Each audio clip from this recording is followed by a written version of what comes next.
Assalamualaikum students, welcome to my YouTube channel engineer Mohammad Ahmad online teacher and tutor. आज से हम अपनी 10th क्लास फिजिक्स का सेशन स्टार्ट करने जा रहे हैं। तो सबसे पहले मैं आपको एक ओवरव्यू दे दूं कि 10th क्लास की जो फिजिक्स है उसके अंदर मार्क्स डिवीजन कैसे होगी, टोटल हमारे पास कितने चैप्टर्स होंगे और कितने चैप्टर्स हमने लॉन्ग के लिए प्रिपेयर करने हैं। तो 9th क्लास की फिजिक्स की तरह 10th क्लास की जो फिजिक्स है उसके भी टोटल हमारे पास 9 चैप्टर्स हैं। 9th क्लास में हमारा जो चैप्टर था 1 से लेकर 9 तक थे। तो हमारी जो 10th क्लास है उसमें जो चैप्टर स्टार्ट होगा वो 10 टू होंगे हमारे पास 18 तक। जो फर्स्ट चैप्टर होगा उसे हम चैप्टर नंबर 10 कहते हैं और जो लास्ट चैप्टर होगा चैप्टर नंबर 18 होगा। और इसके अंदर जो मार्क्स डिवीजन है सेम ऐसे ही है जैसे हमारे पास 9th क्लास की फिजिक्स के अंदर थी। टोटल हमारे पास 60 मार्क्स होंगे, जिसके अंदर 12 हमारे पास MCQs होंगे, 30 मार्क्स के हमारे शॉर्ट क्वेश्चन होंगे और रिमेनिंग जो 18 मार्क्स हैं वो हमारे लॉन्ग क्वेश्चन के होंगे। अब इसके अंदर भी जैसे हमें पता है कि लॉन्ग क्वेश्चन हमारे भी 3 क्वेश्चन होते हैं और उनमें A और B सेक्शन होते हैं। तो टोटल हमारे पास 6 लॉन्ग आते हैं, जिसमें से 3 हमारे पास न्यूमेरिकल होते हैं, 3 हमारे पास थ्योरेटिकल होते हैं। तो जो हमारे पास 9 चैप्टर्स हैं 10th क्लास की फिजिक्स में, उसमें से जस्ट 6 चैप्टर्स ऐसे होंगे जो हमने लॉन्ग के लिए प्रिपेयर करने होंगे। और वो साथ साथ मैं आपको मेंशन भी करवा दूंगा कि इस चैप्टर के अंदर से लॉन्ग के चांसेस ज़्यादा हैं, न्यूमेरिकल आएगा या थ्योरी का आएगा, और कौन से चैप्टर्स ऐसे हैं जिनमें से सिर्फ आपने शॉर्ट क्वेश्चन और MCQs करने होंगे। तो सबसे पहले आज हम अपना स्टार्ट करने जा रहे हैं चैप्टर नंबर 10। इसके अंदर मैं आपको बता दूं कि 2020 का जो बोर्ड एग्ज़ाम हुआ है 10th क्लास का, उसके अंदर एक लॉन्ग क्वेश्चन इस चैप्टर में से आया था, थ्योरेटिकल लॉन्ग क्वेश्चन। ठीक है, तो आपने इस चैप्टर को लॉन्ग के लिए बहुत ही अच्छे से प्रिपेयर करना है, क्योंकि इस चैप्टर में से हर साल ही एक लॉन्ग क्वेश्चन आता है। वो न्यूमेरिकल भी हो सकता है या थ्योरी का पार्ट भी हो सकता है। तो आपने इस चैप्टर की जो वेटेज है उसको देखते हुए इस चैप्टर को अच्छे से प्रिपेयर करना है। Let us start our today's lecture. आज का जो हमारा लेक्चर है उसके अंदर सबसे पहले हम डिस्कस करेंगे वाइब्रेटरी मोशन क्या होती है, सिंपल हार्मोनिक मोशन क्या होती है, फिर सिंपल हार्मोनिक मोशन का ही एक केस है, motion of a mass attach to a spring. तो सबसे पहले हम देखते हैं वाइब्रेटरी मोशन होती क्या है। 9th क्लास के अंदर आप चैप्टर नंबर 2 के अंदर टाइप्स ऑफ मोशन के अंदर डिटेल से ये सारे टाइप्स पढ़ चुके हैं। यहाँ पर हम दोबारा रिपीट कर लेते हैं। वाइब्रेटरी मोशन क्या होती है? To and fro motion of a body from its mean position. किसी भी जिस्म की अपनी मीन पोजीशन, ठीक है, या वस्ती पोजीशन जिसे कहा जाता है, वहाँ से टू एंड फ्रो आगे और पीछे दोहराई जाने वाली जो मोशन होती है उसको हम क्या कहते हैं? Vibratory motion. तो हमारे पास जो सिंपल हार्मोनिक मोशन है ये क्या होती है? ये वाइब्रेटरी मोशन की ही एक किस्म है, उसी की एक टाइप है। ठीक है, मतलब इसके अंदर भी क्या होगा, जो हमारे पास बॉडी होगी वो अपनी मीन पोजीशन या वस्ती पोजीशन से टू एंड फ्रो आगे और पीछे हरकत करेगी। लेकिन इसके अंदर थोड़ी सी हम डिटेल भी उसकी डिस्कस करते होते हैं। तो अब इसकी हम डेफिनेशन देखते हैं, सिंपल हार्मोनिक मोशन क्या होती है। सिंपल हार्मोनिक मोशन, इसको शॉर्ट फॉर्म में आप बुक के अंदर देखेंगे SHM भी लिखा हुआ होता है, तो आपने कंफ्यूज नहीं हो जाना। SHM का क्या मतलब है? Simple harmonic motion. Simple harmonic motion occurs when net force is directly proportional to displacement from its mean position and it is always directed towards mean position. अब इस डेफिनेशन को समझने के लिए आपको 2 से 3 चीज़ों का सबसे पहले कंसेप्ट होना बहुत ज़रूरी है। सबसे पहले तो आपको पता होना चाहिए नेट फोर्स क्या होती है। नेट फोर्स क्या होती है? द सम और resultant of all forces acting on a body. एक जिस्म पर जितनी भी फोर्सेस लग रही होती हैं, अगर उन तमाम को हम ऐड कर दें, जमा कर दें, तो उसके नतीजे में जो हमारे पास एक फोर्स आती है उसको हम क्या कहते हैं? Net force. मतलब मेरे पास अगर 3 फोर्सेस थी, F1 F2 F3, अगर इन तीनों को मैं ऐड कर दूं तो ऐड करने से F जो T आएगी, F टोटल जो हमारे पास आएगी, उसे हम क्या करेंगे? नेट फोर्स कहेंगे। और उसके बाद हमें यहाँ पर डायरेक्टली प्रोपोर्शनल कहा हुआ है। डायरेक्टली प्रोपोर्शनल का जैसे हमने पहले भी डिस्कस किया हुआ है, डायरेक्टली प्रोपोर्शनल का जहाँ भी लफ्ज आता है उसका ये मतलब होता है कि अगर हमारे पास 2 क्वांटिटीज़ हैं, जैसे मेरे पास लेट अस सपोज के एक A क्वांटिटी एक B क्वांटिटी है, डायरेक्टली प्रोपोर्शनल के लिए इस तरह का हम साइन यूज़ करते होते हैं। डायरेक्टली प्रोपोर्शनल क्या मतलब होता है? अगर लेफ्ट साइड वाली जो क्वांटिटी है वो इंक्रीज होगी तो सेम उसी रेशो से राइट साइड वाली जो क्वांटिटी है वो भी इंक्रीज होगी। फॉर एग्जांपल अगर मेरे पास जो A है उसकी वैल्यू 1, पहले स्टार्ट में 1 थी, B की वैल्यू भी 1 थी, अगर इसकी वैल्यू अब 2 हो गई है तो आप देख सकते हैं 1 से 2 हो गई, मतलब 1 का इंक्रीज आया है। तो यहाँ पर जो B क्वांटिटी है उसके अंदर भी 1 का इंक्रीज आ जाएगा, वो भी क्या हो जाएगी? 2 हो जाएगी। तो इस तरीके से डायरेक्टली प्रोपोर्शनल क्या मतलब होती है? क्या मतलब होता है कि लेफ्ट साइड पे जो क्वांटिटी है अगर वो इंक्रीज करेगी तो राइट साइड की क्वांटिटी भी क्या होगी? इंक्रीज करेगी। और सेम इसी तरीके से अगर लेफ्ट साइड वाली जो क्वांटिटी है वो डिक्रीज करेगी, कम होगी, तो राइट साइड वाली जो क्वांटिटी होगी वो भी क्या हो जाएगी? डिक्रीज हो जाएगी। उसके बाद डिस्प्लेसमेंट का हमें बताया हुआ है, तो ये भी आप 9th क्लास के अंदर पढ़ चुके हैं टाइप्स ऑफ मोशन के अंदर। ये डिस्प्लेसमेंट क्या होती है? The shortest distance between 2 points. ठीक है, किसी भी पॉइंट के दरमियान, दो पॉइंट्स के दरमियान जो कम से कम फासला होता है, ठीक है, जो शॉर्टेस्ट डिस्टेंस होता है, उसको हम क्या कहते हैं, डिस्प्लेसमेंट। और मीन पोजीशन क्या होती है, मीन पोजीशन उसकी वस्ती पोजीशन, जहाँ पर वो जिस्म खड़ा हुआ है, ठीक है, जहाँ पर वो स्टैटिक फॉर्म है, रुका हुआ है, अभी उसने आगे और पीछे हरकत करना शुरू नहीं किया, अभी वो अपनी वस्ती पोजीशन दरमियान में ही मौजूद है, जहाँ से उसने आगे भी जाना है और वहाँ से उसने पीछे भी जाना है, तो उसको हम क्या कहेंगे, उसकी मीन पोजीशन या वस्ती पोजीशन। लेट अस सपोज जैसे मैं बात करता हूँ कि ये एक पॉइंट है, अब जिसम इससे आगे भी अपनी मोशन को दोहराता है, इससे पीछे भी अपनी मोशन को दोहराता है, ठीक है, टू एंड फ्रो मोशन वो करता है इस पॉइंट के इर्द गिर्द। तो ये जो पॉइंट होगा, रेफरेंस पॉइंट जो होता है, इसे हम क्या कहते हैं, मीन पॉइंट, ठीक है, या वस्ती पोजीशन इसे कहा जाता है। अब इस डेफिनेशन को आप दोबारा एक बार समझने की कोशिश करें कि सिंपल हार्मोनिक में होता क्या है कि जो नेट फोर्स होती है वो डायरेक्टली प्रोपोर्शनल होती है डिस्प्लेसमेंट के, मतलब जितना ज़्यादा फोर्स होगी डिस्प्लेसमेंट भी उतना ही ज़्यादा होगा। ये चीज़ वैसे भी आप कॉमन सी एक एग्जांपल है, कॉमन सी एक बात है, आप इसको देख सकते हैं। जितनी ज़्यादा फोर्स से मैं किसी चीज़ को अपनी तरफ खींचूंगा, ठीक है, मीन पोजीशन से दूर लेकर जाने की कोशिश करूंगा, जब फोर्स ज़्यादा लगाऊंगा तो वो फासला भी ज़्यादा तय करेगी। लेकिन अगर मैं फोर्स बहुत ही कम लगा रहा हूँ, ठीक है, इतनी ज़्यादा फोर्स नहीं लगा रहा, तो उसका जो फासला होगा वो भी कम होगा, उसका जो डिस्प्लेसमेंट होगा वो भी क्या होगा, कम होगा। तो इस तरीके से ये चीज़ हमारे पास साबित होती है कि जो हमारे पास फोर्स होती है, नेट फोर्स आप जितनी ज़्यादा लगाएंगे तो वो उतना ही ज़्यादा डिस्प्लेसमेंट तय करके उसको दूर तक लेकर जाएंगे। लेकिन अगर आप जो नेट फोर्स है वो कम लगाते हैं तो जो डिस्प्लेसमेंट होगा वो बहुत कम होगा। और उसके बाद एक और चीज़ कहा हुआ है, and it is always directly towards mean position. और ये जो फोर्स हमारे पास होती है इसकी डायरेक्शन हमेशा किस तरफ होगी, अपनी मीन पोजीशन की तरफ ही होगी। अब ये कैसे होगा, ये मैं आपको जैसे यहाँ पर हमने डायग्राम बनाई हुई है, यहाँ पर हम देख लेते हैं कि हमारे पास एक मास है, हमारे पास जिसे एम से शो किया, और एक हमारे पास स्प्रिंग है, ठीक है। अब यहाँ पर ये सबसे पहले तो अपनी वस्ती पोजीशन या मीन पोजीशन के अंदर मौजूद है। जैसे ही मैं इस पर फोर्स लगाता हूँ, यहाँ पर मैंने एफ के जो शो किया हुआ है, फोर्स लगाकर मैं इसे किसी पॉइंट एम तक ले जाता हूँ, तो आप देख सकते हैं कि अब ये जो डिस्प्लेसमेंट उसने तय कर लिया। एक्स का क्या मतलब है, डिस्प्लेसमेंट। अब वो डिस्प्लेसमेंट तय कर चुका है, पहले वो पॉइंट ओ पर था, लेकिन अब वो पॉइंट ओ से ए पॉइंट की तरफ चला गया है, तो इसका डिस्प्लेसमेंट है। लेकिन अब ये जो मास है, अगर यहाँ पर मैं इसको छोड़ता हूँ तो ये दोबारा ओ की तरफ आएगा, तो इसकी डायरेक्शन हमेशा किस तरफ होगी, वस्ती पोजीशन की तरफ ही होगी। और इसी तरीके से जब ये ओ पर आएगा तो ओ पर रुकने की बजाय ये आगे जाएगा और दोबारा वापस एक्स की तरफ ही आएगा। तो जो फोर्स है वो हमेशा किस तरफ रहेगी, वस्ती पोजीशन की तरफ ही रहेगी। अब इसके हम जो लॉन्ग क्वेश्चन है, motion of a mass attach to a spring, detail से इसको डिस्कस कर लेते हैं। सबसे पहले है इसके अंदर दिया हुआ according to Hooke's law. Hooke का कानून भी हम 9th क्लास में पढ़ चुके हैं कि हुक का कानून क्या कहता है कि जो स्ट्रेस होती है वो स्ट्रेन के क्या होती है, डायरेक्टली प्रोपोर्शनल। इलास्टिक लिमिट के अंदर जो स्ट्रेस होती है वो स्ट्रेन के डायरेक्टली प्रोपोर्शनल होती है। In an elastic limit the stress is directly proportional to strain. तो यहाँ पर अगर हम स्ट्रेस की बात करते हैं, यहाँ पर स्ट्रेस क्या होगी, फोर्स होगी। जो फोर्स है वो क्या है, स्ट्रेस है। और स्ट्रेन क्या है, डिस्प्लेसमेंट, ठीक है, जो उसके अंदर बिगाड़ पैदा हो रहा है उसको हम बोलते हैं स्ट्रेन। तो यहाँ पर डिस्प्लेसमेंट जो है वो एज अ स्ट्रेन बिहेव कर रहा है। तो F is directly proportional to X। जब डायरेक्टली प्रोपोर्शनल का साइन हम खत्म करेंगे तो हमारे पास इज इक्वल टू आ जाएगा, और साथ में एक कांस्टेंट आ जाएगा जिसे हमने K से शो किया हुआ था, F is equal to minus KX।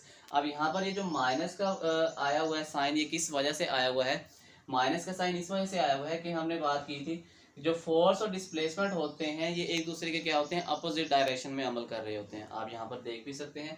अब जैसे यहाँ पर मैंने बात की डिस्प्लेसमेंट है उसका पॉइंट ओ से ए की तरफ, जैसे ही मैंने, हमारे पास ये एक मास है और ये एक स्प्रिंग है, जैसे ही मैं इस मास को थोड़ा सा पुल किया मैंने वस्ती पोजीशन से पॉइंट ए की तरफ, तो अब यहाँ पर मैं इसको लेकर आ गया हूँ पॉइंट ए तक, ठीक है। तो इसका क्या मतलब है, एक्स जो है इसका किस तरफ होगा, ओ से ए की तरफ, जिस तरफ मैं उसे लेकर जा रहा हूँ, तो ये इसका क्या होगा, डिस्प्लेसमेंट होगा। लेकिन जैसे ही मैं इसको छोड़ता हूँ तो ये वापस किस तरफ आता है, ये वापस आएगा एक्स की अपने पॉइंट ओ की तरफ। तो यहाँ पे हम देख सकते हैं ओ से ए की तरफ इसका क्या है, डिस्प्लेसमेंट है, लेकिन जो फोर्स है वो ए से ओ की तरफ है, मतलब ये एक दूसरे की क्या होती है, अपोजिट डायरेक्शन में होती हैं। तो इस वजह से अपोजिट डायरेक्शन होने की वजह से जो हमारे पास फोर्स और डिस्प्लेसमेंट है इन दोनों के दरमियान में हम माइनस का साइन यूज करते हैं। उसके बाद नेक्स्ट अब एक डेफिनेशन है स्प्रिंग कांस्टेंट। यहाँ पर जो हमने के यूज किया है इसका एक खास नाम होता है जिसे हम स्प्रिंग कांस्टेंट कहते हैं। इसकी अगर डेफिनेशन आती है बुक के अंदर, प्रॉपर डेफिनेशन नहीं दी हुई, तो आप लोग इजीली इसकी डेफिनेशन क्या लिखेंगे, मैंने यहाँ पर मेंशन भी की हुई है, इसको राइट डाउन किया हुआ है, तो आप यहाँ से नोट भी कर सकते हैं। सबसे पहले अगर मैं यहाँ से के की जो वैल्यू है अगर उसको मैं यहाँ से निकालना चाहता हूँ तो मैंने के की वैल्यू निकालनी है, के को यहीं पे रहने देंगे। डिस्प्लेसमेंट जो हमारे पास है एक्स के साथ मल्टीप्लाई हो रहा है, जब लेफ्ट साइड पे जाएगा तो 4 से क्या हो जाएगा डिवाइड। हमने बात की अगर एक क्वांटिटी मल्टीप्लाई हो रही हो तो इज इक्वल टू की दूसरी तरफ क्या हो जाएगी डिवाइड हो जाएगी। तो इस तरीके से के की वैल्यू क्या आ जाएगी, एफ वहीं पर रहेगा, एक्स जो है यहाँ पर आकर डिवाइड हो जाएगा, जो माइनस का साइन है हम इसके साथ यूज कर लेंगे। तो K is equal to F over X. तो यहाँ से अगर हम डेफिनेशन इसकी बनाना चाहते हैं तो हम बना सकते हैं, it is the ratio between force and displacement. जो फोर्स है और डिस्प्लेसमेंट है इन दोनों के दरमियान अगर निस्बत की बात की जाए, रेशियो की बात की जाए, उसे हम क्या कहेंगे, स्प्रिंग कांस्टेंट। अब यहाँ पर एक और चीज अक्सर पूछी जाती है, जो स्प्रिंग कांस्टेंट है उसका इन्हिसार किस चीज पर होता है, ठीक है, किस चीज पर जो स्प्रिंग कांस्टेंट है वो डिपेंड करता है। तो it depends upon the stiffness, ठीक है, जो हमारे पास स्प्रिंग कांस्टेंट है उसकी वैल्यू है वो हमें बताती है कि जो स्प्रिंग है वो स्टिफ होगा या सॉफ्ट होगा, मतलब जो हमारे पास स्प्रिंग है वो हार्ड होगा या सॉफ्ट होगा।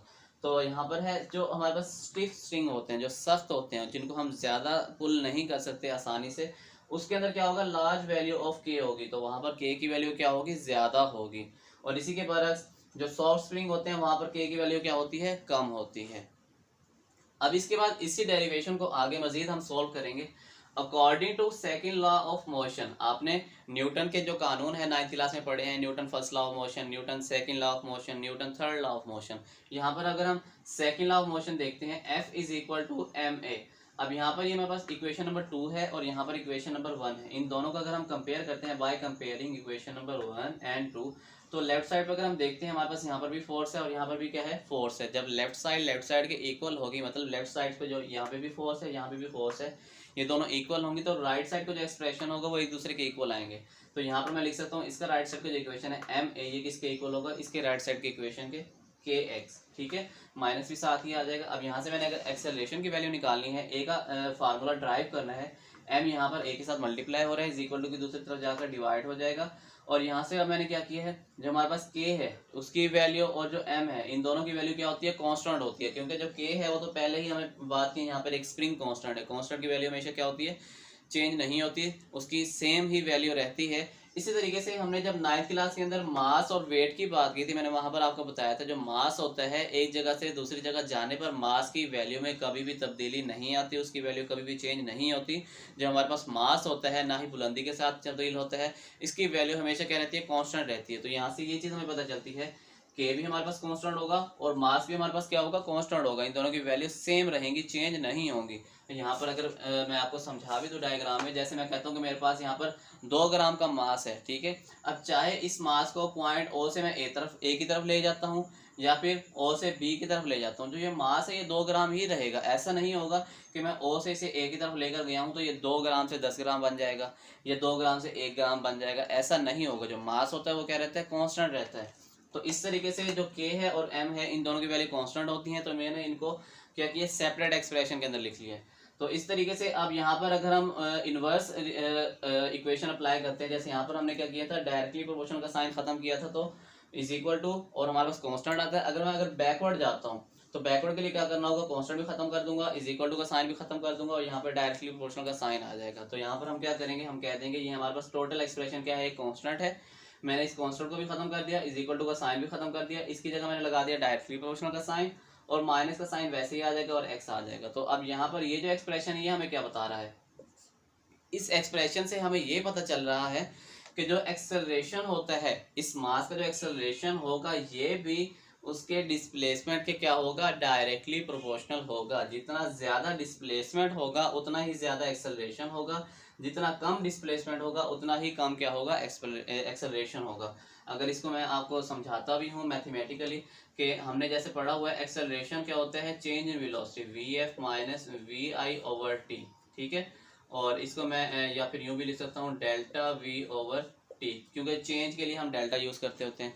अब मजीद इसी एक्सप्रेशन को वेलोसिटी जो हमारे पास क्या होती है, चेंज इन डिस्प्लेसमेंट, ठीक है, वी, तो यहाँ पर मैं ये भी लिख सकता हूँ, आपने एक्सप्रेशन पढ़ा होगा S is equal to V T. अगर यहाँ से वी की वैल्यू निकालते हैं वो क्या होती है, एस ओवर टी, ठीक है।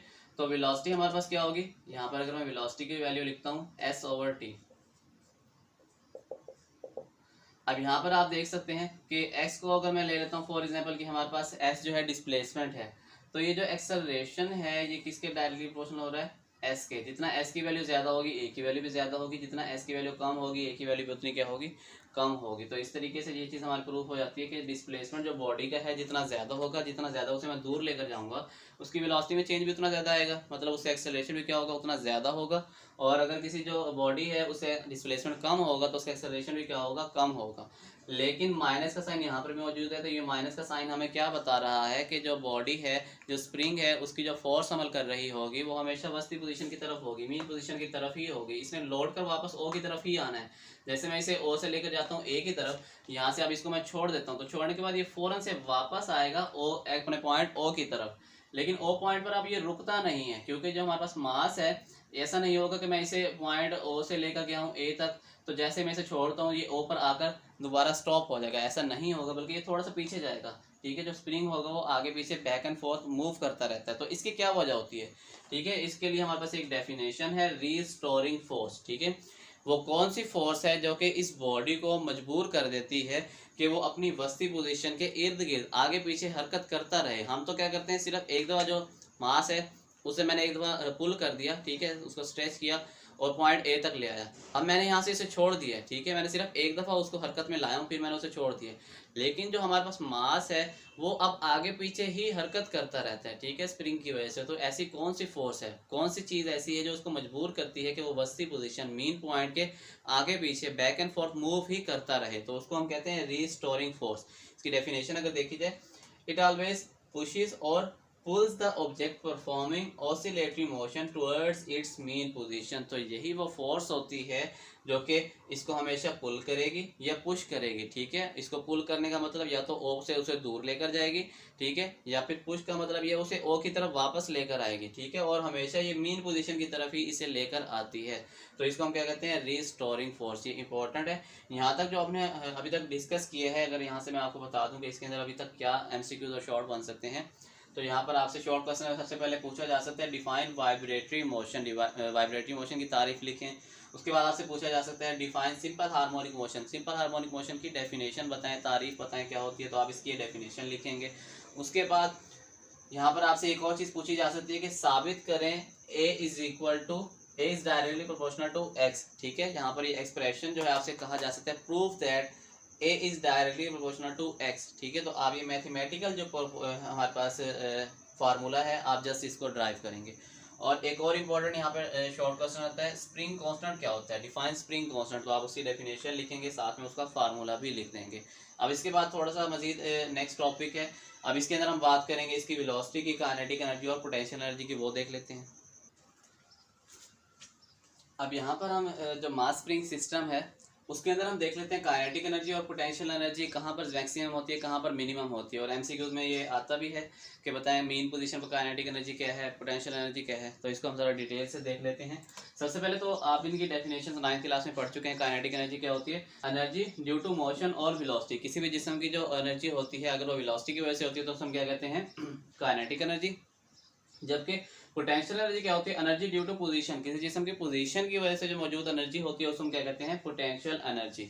अब हम इसी जो मास स्प्रिंग सिस्टम है इसकी डायग्राम्स बनाकर हम देखते हैं कहाँ पर इसकी वेलोसिटी ज़्यादा होती है, कहाँ पर काइनेटिक एनर्जी ज़्यादा होती है, कहाँ पर पोटेंशियल एनर्जी ज़्यादा होती है। तो सबसे पहले मैंने इसकी जो स्टार्ट वाली डायग्राम थी वही बना दी है कि जब बॉडी हमारे पास रेस्ट की हालत में मौजूद है, एट रेस्ट है, तो इसका क्या मतलब है, डिस्प्लेसमेंट यहाँ पर इसका कोई नहीं है, यहाँ से वो कोई फासला तय उसने नहीं किया, तो इस वजह से उसका जो डिस्प्लेसमेंट है, शॉर्टेस्ट डिस्टेंस है, वो क्या है, जीरो है। और फोर्स भी क्या है, जीरो है, क्योंकि यहाँ पर मैंने अभी तक किसी इस जिस्म पर फोर्स नहीं लगाई। अब मैं देखता हूँ कि जब मैंने इस पर फोर्स लगाई, फोर्स लगाकर इस मास को उठाकर मैं पॉइंट ओ से ले आया पॉइंट ए तक। तो जब मैं इसे पॉइंट ए तक लेकर आया हूँ तो अब यहाँ पर हम देखते हैं पॉइंट ए पर इसके ऊपर अब क्या क्या चीज़ें अमल कर रही होंगी। अब अगर देखा जाए वेलोसिटी की बात की जाए, ठीक है, तो यहाँ पर आने के बाद ये रुक जाता है मास, मैंने इसको यहाँ पर पकड़ा हुआ है पॉइंट ए तक, तो यहाँ पर ये क्या है, रेस्ट की हालत में मौजूद है। तो रेस्ट की हालत में मौजूद होने की वजह से यहाँ पर इसकी जो वेलोसिटी होगी वो क्या हो जाएगी, जीरो। ठीक है, क्योंकि यहाँ पर ये क्या है, रेस्ट की हालत में। रेस्ट की हालत का क्या मतलब होता है, वेलोसिटी क्या होती है, जीरो। अब यहाँ पर वेलोसिटी जीरो है तो उसकी वजह से काइनेटिक एनर्जी क्या हो जाएगी, मिनिमम हो जाएगी या जीरो हो जाएगी। क्योंकि अगर हम देखते हैं काइनेटिक एनर्जी का formula, kinetic energy is equal to half mv square. तो काइनेटिक एनर्जी के अंदर जो हमारा V है वो यूज हो रहा होता है। अगर V की वैल्यू मैक्सिमम होगी तो काइनेटिक एनर्जी भी मैक्सिमम होगी। V की वैल्यू 0 होगी तो जब ये m से मल्टीप्लाई होगा 0, 2 से डिवाइड होगा तब भी 0 रहेगा, तो काइनेटिक एनर्जी भी क्या हो जाएगी, 0 या मिनिमम हो जाएगी। तो पॉइंट ए पर काइनेटिक एनर्जी भी मिनिमम, वेलोसिटी 0, लेकिन इसके पास पोटेंशियल एनर्जी क्या होगी, मैक्सिमम। पोटेंशियल एनर्जी किस वजह से मैक्सिमम है, क्योंकि अब ये जो है पॉइंट ओ से ए तक इसने अपनी मैक्सिमम पोजीशन अटेन कर ली है।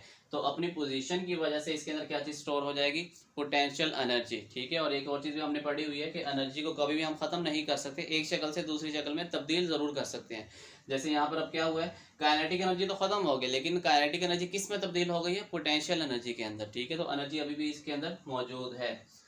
उसके बाद जैसे ही मैं इसको अब छोड़ता हूँ यहाँ से मास m को इस पॉइंट से, तो अब ये क्या होगा, ये वापस अपनी वस्ती पोजीशन O की तरफ जाएगा। ठीक है, अब O की तरफ जाएगा तो इसकी डायग्राम मैंने यहाँ पर बनाई हुई है। जब ये O की तरफ जाएगा, पॉइंट O पर आएगा, तो यहाँ पर अब ये रुकेगा नहीं, बल्कि यहाँ से तेजी से आगे गुजरेगा। ठीक है, इसकी मिसाल आप अगर एक और मजीद आसान तरीके से मैं आपको एग्जांपल समझाना चाहूँ, जैसे हमने ड्रैगन व्हील वाला देखा हुआ, ड्रैगन वाला जो झूला होता है उसकी अगर आप एग्जांपल ले यहाँ पर, कि ये मेरे पास जैसे एक ड्रैगन व्हील वाला हमारे पास एक झूला है, तो अब हम देखते हैं कि ये इसका पॉइंट क्या होता है, स्टार्ट में जब वो उसको स्टार्ट नहीं करता तो ये अपनी वस्ती पोजीशन O पर होता है, लेकिन जैसे ही वो इसको स्टार्ट करता है तो हम देखते हैं कि ये पॉइंट A तक जाता है।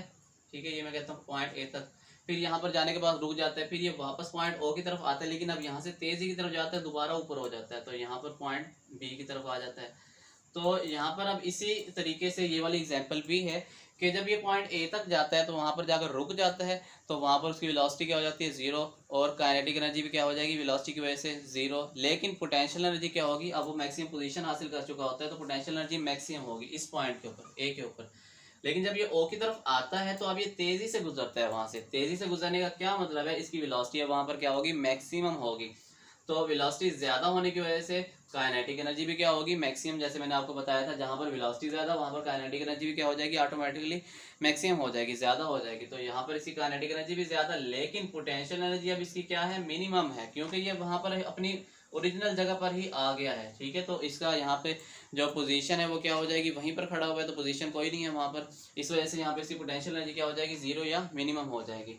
उसके बाद यहाँ पर अब ये दोबारा O की तरफ, O पे रुकता नहीं है बल्कि पॉइंट B तक चला जाता है। तो पॉइंट B में हमारे पास क्या है, एक एक्सट्रीम पॉइंट है। इन पॉइंट्स के नाम आपने याद रखने हैं। जो O है उसको वस्ती पोजीशन या मीन पोजीशन कहा जाता है। ठीक है, जो पॉइंट A है उसको एक्सट्रीम पॉइंट, एक्सट्रीम पोजीशन या इंतहाई मकाम, इंतहाई पोजीशन कहा जाता है। A को भी हम कहते हैं इंतहाई मकाम या extreme point, extreme position. B को भी हम कहेंगे एक्सट्रीम पॉइंट या एक्सट्रीम पोजीशन, इंतहाई मकाम या इंतहाई पोजीशन। ठीक है, तो यहाँ पर जब वो B की तरफ आता है, जैसे यहाँ पर आप देख सकते हैं, B पर आने के भी उसने क्या होना है, दोबारा रुक जाना है। तो यहाँ पर भी सेम वही केस होगा जो यहाँ पर था, यहाँ पर रुक जाएगा, तो रुक जाने की वजह से वेलोसिटी क्या हो गई, 0। तो वेलोसिटी हो गई 0, वेलोसिटी 0 होने की वजह से काइनेटिक एनर्जी भी क्या हो गई, 0 या मिनिमम। लेकिन पोटेंशियल एनर्जी क्या होगी, मैक्सिमम, क्योंकि अब वो पॉइंट O से एक खास पोजीशन हासिल कर चुका है। तो इस तरीके से इसके अंदर काइनेटिक एनर्जी, पोटेंशियल एनर्जी और जो वेलोसिटी है उसको आपने बस याद रखना है। बहुत ही आसान सा टॉपिक है, कोई इसमें मुश्किल चीज़ नहीं है। बस आपने इन पॉइंट्स को अपने जहन में याद रखना है। इस एग्जांपल की मदद से अब आप याद रखेंगे तो आपको कभी नहीं भूलेगा। तो अगर ये शॉर्ट क्वेश्चन में आता है या एमसीक्यूज में आता है तो आपसे पूछ सकते हैं कि बताएं जो मीन पोजीशन है वहाँ पर क्या चीज़ मैक्सिमम है, क्या चीज़ मिनिमम। तो आप बता सकते हैं कि जो हमारे पास मीन पोजीशन होती है वहाँ पर क्या होता है, velocity maximum, kinetic energy maximum, potential energy minimum. और इसी तरीके से extreme points, either it will be A और बी, चाहे वो ए की बात करता है चाहे बी की बात करता है, दोनों के अंदर चीज़ सेम होगी। यहाँ पर आप ए भी देख सकते हैं, ए पे भी वेलोसिटी 0 है, बी पे भी वेलोसिटी 0 है, और ए पे काइनेटिक एनर्जी मिनिमम है तो बी पे भी काइनेटिक एनर्जी मिनिमम है, और पोटेंशियल एनर्जी हमारे पास ए पे मैक्सिमम है तो यहाँ पर भी क्या है, बी पर मैक्सिमम है। अब इसके बाद एक और हमारे पास लास्ट में एक डेफिनेशन आती है टाइम पीरियड की। ठीक है, टाइम पीरियड क्या होता है, जो हमारे पास मास है, ठीक है, जब ये पॉइंट ए तक जाता है, ठीक है, मतलब शुरू होगा ए से, ओ से शुरू हुआ, ए तक गया, फिर वापस ओ पे आया, फिर बी तक गया, फिर वापस ओ तक आया। मतलब एक मुकम्मल चक्कर लगाने में इसे जो टाइम लगता है उसे हम कहते हैं टाइम पीरियड। मतलब ओ से ए पर गया, फिर ए से दोबारा ये गया ओ से गुजरते हुए बी तक, फिर वापस अपनी पोजीशन पर आ गया। ठीक है, ओ से चला ए पे गया, ए से बी पे गया, बी से वापस ओ पर आ गया। तो इस मुकम्मल चक्कर के दौरान, इस मुकम्मल सर्कुलेशन के दरमियान जो इसे टाइम लगता है उसे हम क्या कहते हैं, टाइम पीरियड।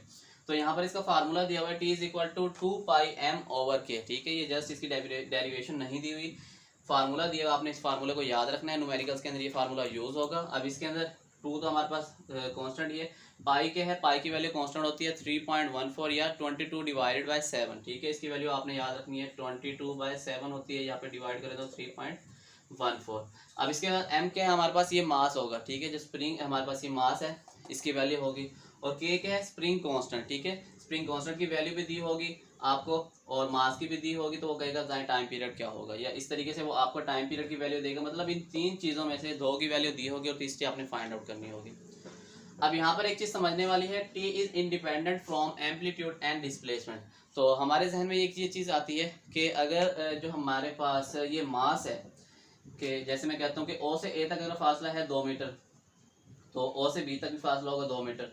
अगर मैं इस फासले को बढ़ा देता हूँ, ठीक है, इसको मैं कर देता हूँ 20 मीटर, इसको भी कर देता हूँ मैं 20 मीटर, तो अब हमारे जहन में ये चीज़ आएगी कि ये यहाँ से O से A तक जाएगा तो अब ज़्यादा टाइम ले रहा है। पहले 2 मिनट ले रहा था, अब 20 मिनट ले रहा है, तो इसकी वजह से इसकी जो कंप्लीट सर्कुलेशन है उसके अंदर टाइम ज़्यादा लगेगा, टाइम पीरियड ज़्यादा होगा। लेकिन ऐसा नहीं होता। जो हमारे पास एम्पलीट्यूड है, ठीक है, इस बॉडी की जो मास की जो एम्पलीट्यूड है या फिर इसका जो डिस्प्लेसमेंट है, उसका टाइम पीरियड से कोई रिलेशन नहीं होता। आप यहाँ पर देख भी सकते हैं, इस फार्मूले के अंदर कहीं पर भी हमें डिस्प्लेसमेंट x नज़र नहीं आ रहा, ठीक है। तो इससे हम ये कह सकते हैं कि जो टाइम पीरियड है वो डिस्प्लेसमेंट पे, एम्पलीट्यूड पे डिपेंड नहीं करता। ये किस चीज़ पे डिपेंड करता है, सिर्फ और सिर्फ डिपेंड करता है मास पे, ठीक है। और उसके अलावा ये हमारे पास डिपेंड करता है स्प्रिंग कांस्टेंट पे। इन दोनों चीज़ों पे हमें डिपेंड करता है इसकी वैल्यू। अब यहाँ पर एक और एंड में बोर्ड एग्जाम में और एक्सरसाइज के अंदर भी शॉर्ट क्वेश्चन दिया हुआ है, तो आप इसे भी समझ लें, साथ ही ये टॉपिक कंप्लीट हमारा कवर हो जाएगा। शॉर्ट और लॉन्ग सारी चीज़ें इसके अंदर कवर हो जाएंगी। एक शॉर्ट क्वेश्चन आता है, if mass is double then what will be the value of time period, ठीक है। जो हमारे पास ये मास है, अगर इसकी वैल्यू को मैं डबल कर देता हूँ, ठीक है, जो हमारे पास मास है इसकी वैल्यू मैं बढ़ा देता हूँ, डबल कर देता हूँ। पहले ये था मेरे पास, फॉर एग्जांपल मास था हमारे पास 2 किलोग्राम का, अब मैं इसे डबल करके 4 किलोग्राम कर देता हूँ। हमने ये तो बात की डिस्प्लेसमेंट से तो टाइम पीरियड पे कोई फर्क नहीं पड़ता, तो क्या मास की वैल्यू जो होती है उसको डबल करने से इसके टाइम पीरियड पे कोई फर्क पड़ता है? The answer is yes. हमने यहाँ पे बात की थी मास से टाइम पीरियड में फर्क पड़ेगा। कैसे पड़ेगा, कितना फर्क पड़ेगा, तो उसको मैथमेटिकली निकाल लेते हैं। यहाँ पर हम लिखेंगे formula T is equal to 2 pi. अब यहाँ पर मास कितना हो गया, 2 गुना, पहले m था, अब कितना हो जाएगा 2m, तो यहाँ पर मैं लिखूंगा 2m डिवाइडेड बाई k, वैसे ही रहेगा। अब यहाँ से अगर ये जो हमारे पास 2 है इसको मैं सेपरेट कर लेता हूँ, तो यहाँ पे मैं इसको इस तरीके से भी लिख सकता हूँ T is equal to 2 pi. अब ये जो √2 है इसको मैंने बाहर कॉमन ले लिया, बाहर निकाल लिया, और अंदर जो है √m और √k ये मैंने वैसे ही रहने दिया। तो √2 को हम अगर सेपरेट करते हैं, यहाँ पर फार्मूला देखते हैं, तो हमारे पास फार्मूला वही है जो स्टार्ट में हमारे पास था, 2πm/k। तो ये हमारे पास 2πm/k वही फार्मूला है जो टाइम पीरियड का होता है। तो यहाँ पर मैं लिख सकता हूँ T is equal to 2 pi. अब यहाँ पर ये जो 2πm/k है ये हमारे पास टाइम पीरियड ही है। अब इन दोनों में डिफ्रेंशिएट करने के लिए मैंने इसके ऊपर डैश लगा दिए, मतलब ये भी टाइम पीरियड है, ये भी टाइम पीरियड है। अब यहाँ पर आप देख सकते हैं, जब मास डबल किया तो हमारे पास जो अब टाइम पीरियड आएगा वो √2 टाइम्स आएगा, ठीक है, √2 टाइम्स इंक्रीज हो जाएगा। तो ये इसका आंसर है कि अगर जो बॉडी है उसका मास हम क्या करते हैं, डबल कर देते हैं, बढ़ा देते हैं, तो उससे उसके टाइम पीरियड पर क्या फर्क पड़ता है, उसका टाइम पीरियड भी √2 टाइम्स क्या होगा, इंक्रीज हो जाएगा। या फिर √2 का आप आंसर निकालें कैलकुलेटर से, इसकी वैल्यू निकालें तो ये 1.4 बनती है। तो उसका जो टाइम पीरियड होगा वो 1.4 गुना क्या हो जाएगा, बढ़ जाएगा, इंक्रीज हो जाएगा। तो स्टूडेंट्स ये था हमारा आज का टॉपिक। आई एम श्योर कि आप स्टूडेंट्स को तमाम के तमाम पॉइंट्स क्लियर हो गए होंगे। अगर अभी तक आपने मेरा चैनल सब्सक्राइब नहीं किया तो सबसे पहले मेरा चैनल सब्सक्राइब कर दें। चैनल सब्सक्राइब करने का क्या फ़ायदा होगा कि जैसे ही मैं अपनी कोई न्यू वीडियो अपलोड करूंगा तो आपको कैसे पता चलेगा कि इस चैनल पर नया लेक्चर अब अपलोड कर दिया गया है। जैसे ही आपको नीचे एक रेड कलर का बॉक्स नज़र आ रहा होगा जिसके ऊपर लिखा होगा सब्सक्राइब, आप उसे सब्सक्राइब को क्लिक करेंगे तो सब्सक्राइब उस पर लिखा हुआ आ जाएगा। और नेक्स्ट आप क्या करेंगे, साथ ही आपको एक बेल आइकन बना हुआ नजर आ रहा होगा, उस पर भी आप क्लिक कर दें। बेल आइकन से क्या होगा, जैसे ही आप चैनल को सब्सक्राइब कर लेंगे और बेल आइकन पर क्लिक कर देंगे, मैं कोई भी न्यू वीडियो अपलोड करता हूं तो आपको इनबॉक्स के अंदर सबसे पहले उसका नोटिफिकेशन आ जाएगा। जैसे ही आप यूट्यूब पर आया करेंगे तो आपको वहां पर शो हो रहा होगा कि इस चैनल की तरफ से नई वीडियो अपलोड कर दी गई है, ठीक है। तो आपको बताने की जरूरत ही नहीं पड़ेगी, आप खुद ही ऑटोमेटिकली जितने मेरे लेक्चर्स होंगे साथ के साथ देखते रहा करेंगे। So don't forget to subscribe my channel. See you in next lecture. Take care. अल्लाह हाफिज़।